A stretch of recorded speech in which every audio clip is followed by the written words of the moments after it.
have an incomplete sketch that needs to be finished. The plan is to create a model that I can share for machining.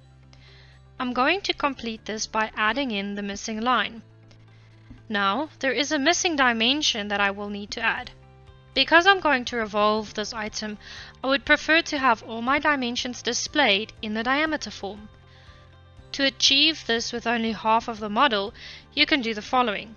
Have a center line to help guide the dimension to the opposite side.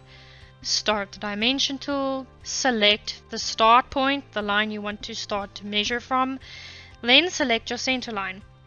Now, to get the measurement to show up correctly, you need to move across the center line to the opposite side of your sketch. You can see here the size will double. Once my sketch is complete, you can revolve the feature. Now, for the machining process, I need to add a few other features, a fillet here and a couple of chamfers as well. To make things easier on my design, I will use the fillet feature and add the fillet where it needs to be added. Here I can choose the type of fillet as well as the size. Once I've selected my reference, I can complete my feature. Next, I will add the chamfers. First, I'm going to split my model in half so that I can see what's happening on the inside. Again, with my chamfer feature, I can choose the type of chamfer as well as the size that I want to have the chamfer be. There are a few other chamfer settings to look at as well.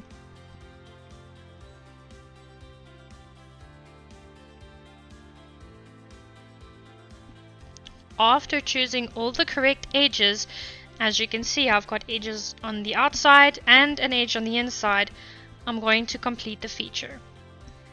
To finish the model, I need to add a threaded cut. There are a few ways to add a threaded cut. We always recommend for standard threads to use the cosmetic thread. This will reduce the amount of resources that needs to be used.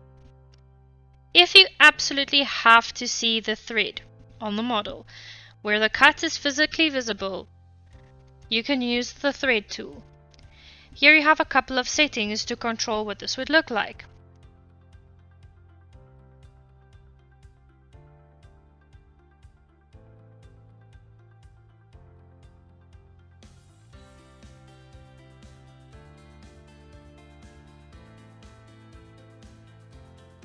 You can either make this a cut or a boss, whether it's left-handed or right-handed. You can also choose the type and size that you want this to be.